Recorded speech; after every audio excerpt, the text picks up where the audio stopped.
Have you ever heard of divorce papers being filed without consent? I had heard of it, but I always thought it was something that wouldn't concern me. I was glad I divorced someone with no money and sickness.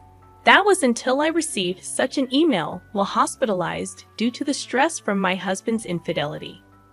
It was only after this that I, having divorced as I had hoped, took what I had in hand and headed to the bank immediately after being discharged, all to make my former husband, an elite bank employee, pay for his infidelity. My name is Courtney. I am a handmade artist married to Tom for 6 years. We were happy together, having met as colleagues at the bank, but recently, our marriage had been strained for about 6 months. Tom began coming home late and became glued to his phone at home. He used to talk on the phone inside the house, but then he started going out to the car to talk. Suspecting an affair, I decided to hire a detective agency after much deliberation. It cost some money, but I thought it would be worth it for peace of mind. A month after hiring them, I found out about Tom's affair. His lover was a woman named Michelle, a teller at the same bank. From the report, it seemed she continued to approach Tom even knowing he was married. The report included photos of them entering a hotel, kissing on the street, and enjoying meals together. I couldn't give up on Tom. I believed his affair was just a moment of folly, and that he would return to me.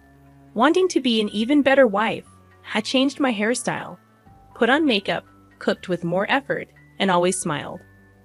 But all my efforts went unnoticed, and the days when Tom wouldn't touch his food increased, pushing me into deeper stress. I had resolved not to confront him, but seeing him leave the house happily on the phone every day made it impossible to hold back. You seem busy lately, getting a lot of calls. Is work so demanding that you need to handle it even after you come home? I asked. Yeah, you quit the bank to marry me after working there for about 2 years, right? You might not understand, but it's a busy season now. It's easy for you, isn't it? No busy season, no earnings, just a leisurely life as a handmade artist, Tom replied, laughing in a way that seemed to mock me. I was shocked by his behavior. The Tom I knew before would never have said such things about my work, nor would he have laughed at me through his nose. He used to praise the pieces I made and supported me through my late-night work sessions. You don't have to say it like that. I might not be as busy as you, but I take my work seriously. I'm not living leisurely at all. I don't know how much you're earning, but it's definitely less than me, right?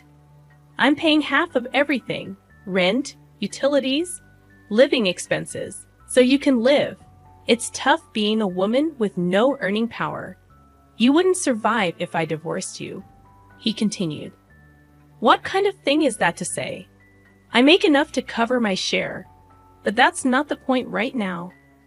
What do you want? To divorce me?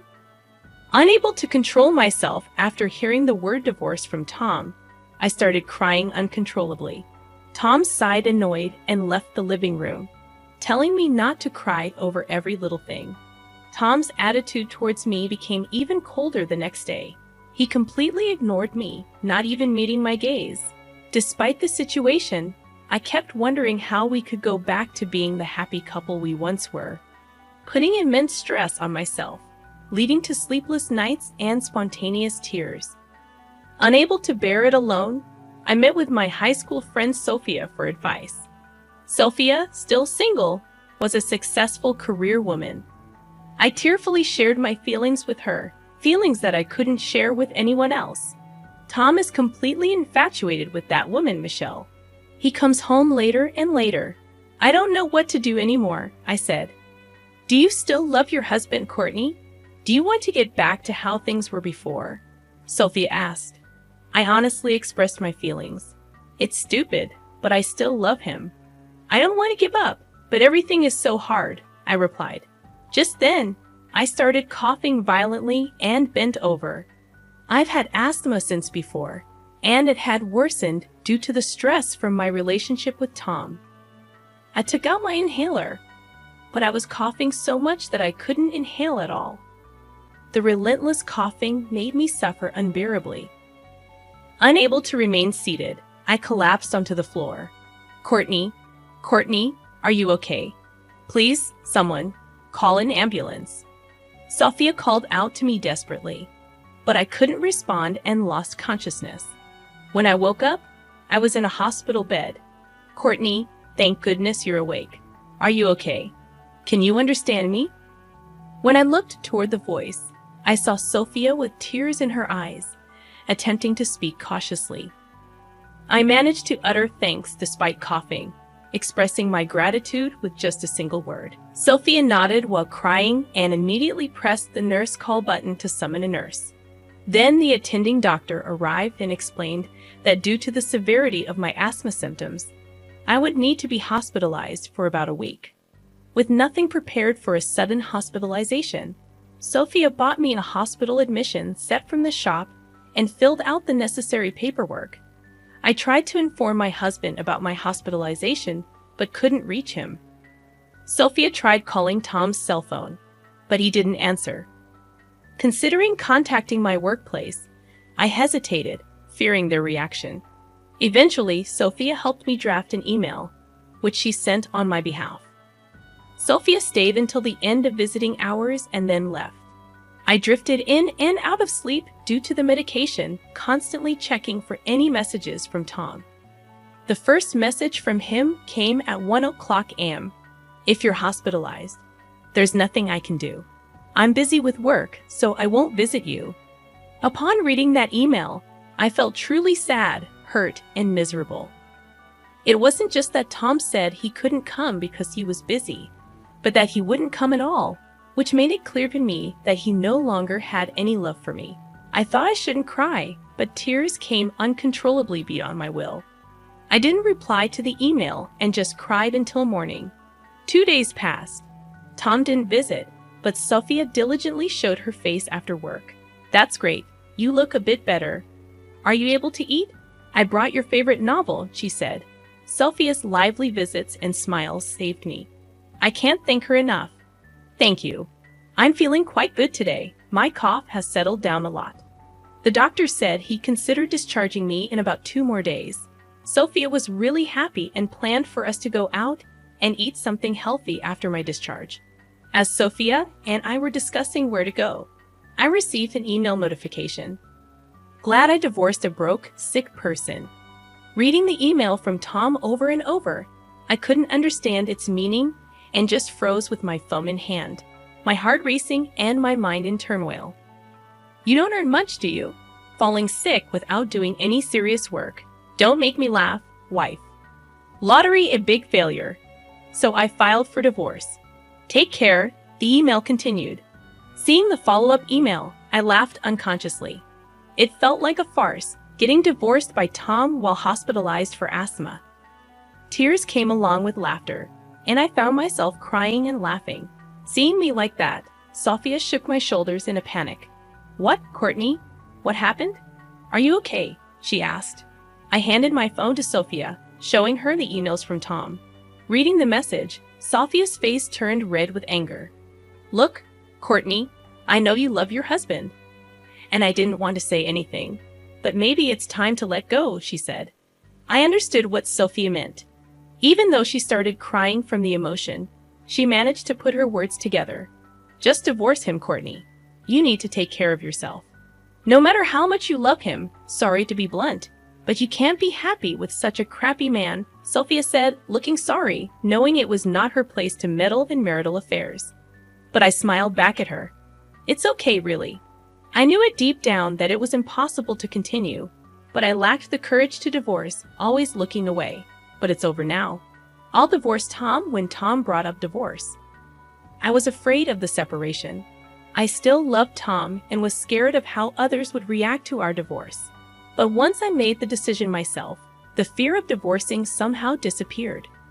I think it's because I could finally think, enough, let's give up. That's the way to go. Let's do it. Let's enjoy being single again. Together, yeah, I added, feeling a surge of relief. I feel so much better. Thank you, Sophia. Having you here, I'm really grateful, Courtney. You're my precious friend, of course, Sophia reassured me. But then Sophia's expression shifted as she asked, "Wait, but how did he manage to file for divorce? Where's your signature?" When I explained that we had prepared divorce papers just in case when we got married, she grew visibly angry. "I see. So he just pulled those out, filled in his part, and submitted them. It might not be a forgery, but it's still appalling," she remarked. I was afraid of being divorced by Tom in such a state, so I had hidden them in the room. He probably found them and submitted them. Now I'm actually glad he did it. I couldn't decide to divorce Tom because I still loved him, but now it's different. As Tom's feelings for me have vanished, so have mine for him. I'm not foolish enough to keep loving someone who does this to me, I explained. Tom still sent one-sided messages like, "You probably don't have any property, and I don't want to give you any of my money, so we're not dividing any assets. The house is in my name, so get out. I'm being kind by giving you until the end of the month. I don't want to bump into you, so I won't return until after the month is over. Make sure you clean the room before you leave." Honestly, at this point, I was in a state of disbelief. What is this guy even thinking? I laughed again, showing the email to Sophia. "Look, Sophia, now I've lost the house too. What should I do? Going back to my parents is too far. I had no intention of staying in that house, and there were my valuable handmade parts to consider. Transporting them would probably fill an entire room. The right size, security, rent. Could I find a perfect place that quickly?" I pondered. Sophia smiled. "Have you forgotten where your best friend works? Don't worry, dear customer. I'll find the perfect room for you," she reassured me. "Sorry, I really forgot." "That's right, Sophia. Please help me," I said gratefully. Sophia, being a capable woman who worked in real estate, brought various property listings to my hospital bed.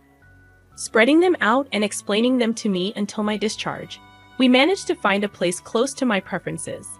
Since I needed certain documents I couldn't get until after discharge, I decided to stay at Sophia's place in the meantime. "I'm really sorry."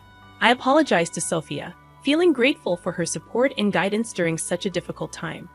"I keep causing you trouble." "It's okay. I have good sales, right? I've been here second longest after the manager."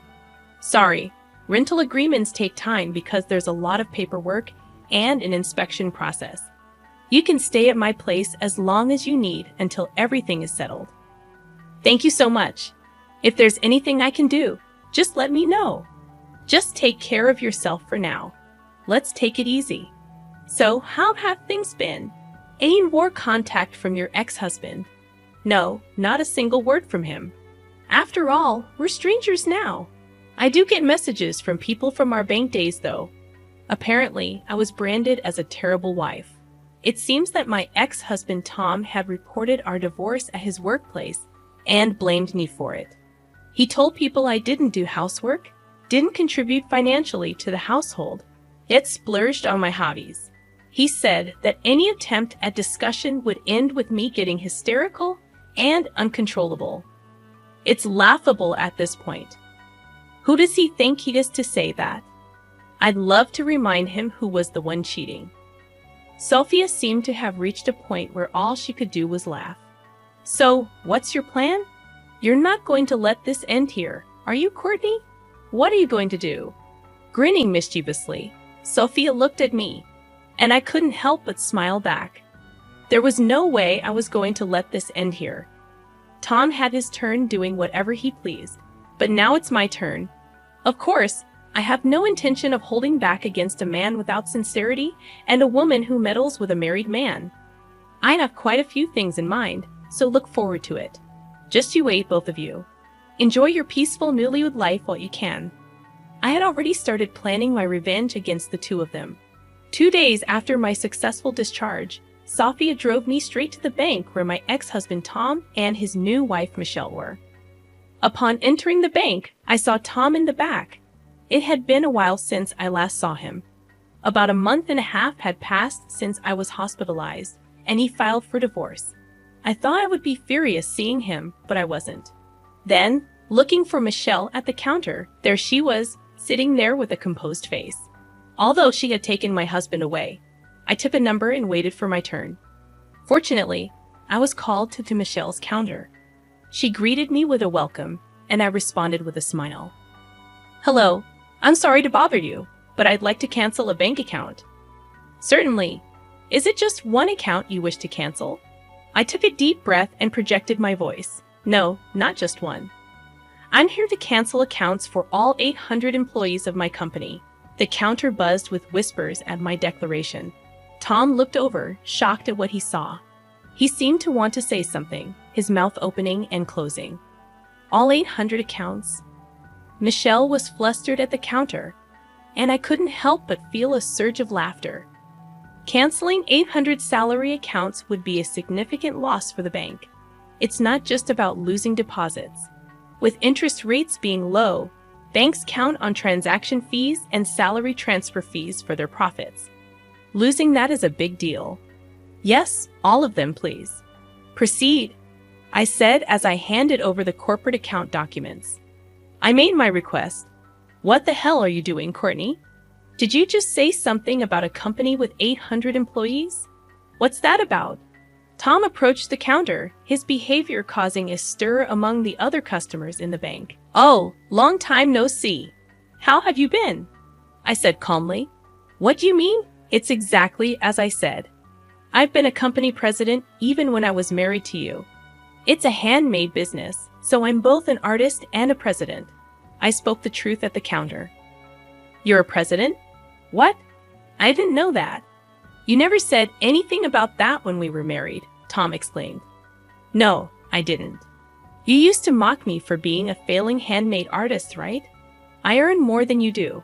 "I didn't want to hurt your pride, so I kept it to myself," I retorted. Michelle, who had no idea who I was, looked at me in shock. She whispered softly, wondering if I was really the person she thought I was. "Hello, I'm his ex-wife. Please proceed with the cancellation quickly," I said firmly. Tom and Michelle were frozen, not knowing how to react to the unexpected situation. Then I heard a familiar voice. "Miss Courtney, it's been a while. You seem well." There stood Mr. Johnson, my boss before I married Tom. He was a strict person, and many of my peers found him difficult, but I liked him. He was as strict with himself as he was with others. "Mr. Johnson, it's been too long. You look well too," I replied, momentarily forgetting why I was there, happy to see Mr. Johnson. "Yes, I'm doing well. Tom told me about the divorce, and I've been worried about you. It seems you've been through a lot. How about we talk in the back room while we wait?" Mr. Johnson suggested. "Of course. These two and I will be there," I replied, glancing at Tom and Michelle. Mr. Johnson's gaze was sharp. It was probably about my divorce and Tom's remarriage to Michelle. Their faces, which were red a moment ago, turned pale. They seemed to be having a busy day changing colors like that. "I don't mind at all. I'd love to catch up with Mr. Johnson," I said, smiling. "Great, let's go to the reception room on the 3rd floor." "You too, come along," Mr. Johnson said. We headed to the 3rd floor where the customer reception room was located. Mr. Johnson opened the door for us, and we entered into our seats. "It's really been a long time, Mr. Johnson. I feel regret for meeting under these circumstances," I said honestly, and Mr. Johnson smiled back. "No worries. I was surprised by the situation, but I'm glad to see you're doing well." I was shocked to hear about the divorce from him, and even more so about his quick remarriage. Mr. Johnson said, glancing at Michelle and continuing, "And I don't believe the divorce was your fault, as he claimed." "Wait a minute, Mr. Johnson. Are you implying that we're to blame? Is that not the case, if I'm wrong?" Tom interjected. "I apologize, but you see, I've taught her about work for several years. She was always the most meticulous, organized when it came to cleaning. And if I recall correctly, she used to bring homemade lunches every day, right?" Mr. Johnson asked me. His precise recollection of these details from years ago made me feel appreciated for my efforts. Not doing housework, not contributing financially to the household, but spending on hobbies, and becoming hysterical during discussions. That's what you've been spreading around as the reason for divorce. But Courtney is not like that. Mr. Johnson defended me so firmly that tears welled up in my eyes. It felt overwhelming to have someone who understood. But that's the truth. You only know her from a work perspective, and you might suspect we had an inappropriate relationship, but that's not true. Yes, that's right, I never cheated. I just couldn't stand seeing Tom so down after his divorce, and while I was cheering him up, he proposed. Tom attempted to explain, while Michelle argued her point with tears, like a tragic heroine. Ridiculous. I was the one who was hurt. I interjected, taking out a document about the thickness of a notebook from my bag. Would you like to see this, Mr. Johnson? You too can look as well. Oh, but perhaps there's no need. You're probably well aware of what's in it. I handed over the investigation report from the detective agency to Mr. Johnson, who took it while smoothly dodging Michelle's attempt to grab it. Sit down and be quiet. Mr. Johnson's stern command silenced Michelle, who shrieked and clung to Tom. What is this? You said your wife was too stupid to notice anything.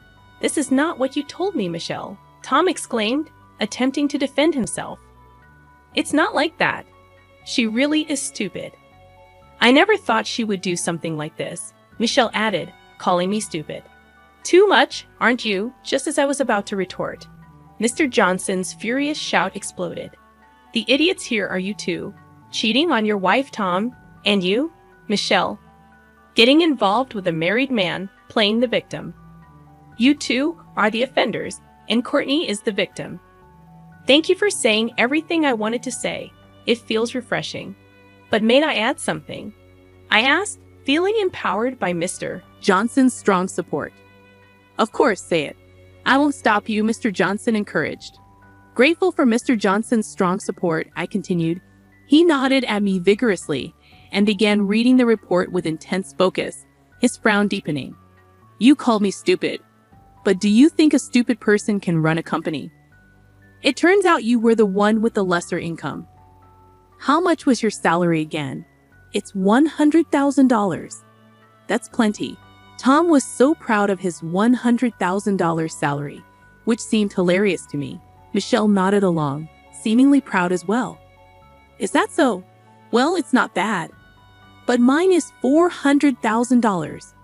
I have 800 employees, and it's only our 4th year in business, the handmade business you look down on.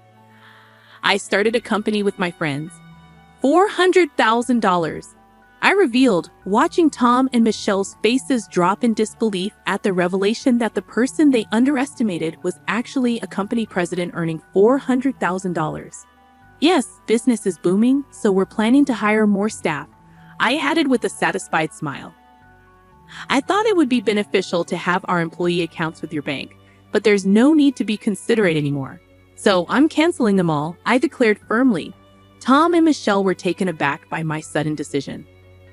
Just wait a minute. If you cancel, the bank's deposits will increase. Having salary accounts means potential for housing mortgages and such. It's a big loss for the bank if you cancel, Tom tried to reason, seemingly forgetting my background as a former bank employee. It seems he forgot that I used to be a bank employee, the basic knowledge that any bank employee would have. He's making it sound like a revelation, I thought to myself. Yes, I'm aware. It's basic knowledge for a bank employee, isn't it? Are you underestimating me? Why should I be considerate of an ex-husband who cheated and filed for divorce while his wife was hospitalized with asthma? Tom's face paled as he realized his mistake. Michelle began to cry, and Tom, overwhelmed with frustration, prostrated himself, begging for forgiveness. Please, I'm sorry. It was just a fling, you understand, right? She came on to me strongly, and well, I just went along with it, Tom confessed, his voice trembling. Michelle, angered by Tom's admission, lashed out at him, blaming him for their affair. The scene before me was so absurd that I couldn't help but laugh. Ridiculous, utterly ridiculous. Are you kidding me? What value does such a prostration hold, especially when you have no value to begin with? Mr. Johnson intervened, his voice dripping with disdain. Exactly. Having seen incontrovertible evidence, I'll make sure you are punished accordingly.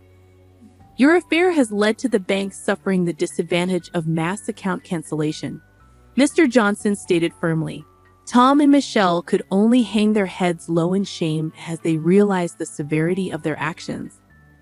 As our conversation ended, the account cancellations were completed, and I left the bank feeling refreshed. Later, Mr. Johnson informed me that both Tom and Michelle had been dismissed for their misconduct. Unemployed and struggling to make ends meet, they faced the consequences of their actions. Interestingly, Tom continued to send me messages and emails, begging for reconciliation after divorcing Michelle.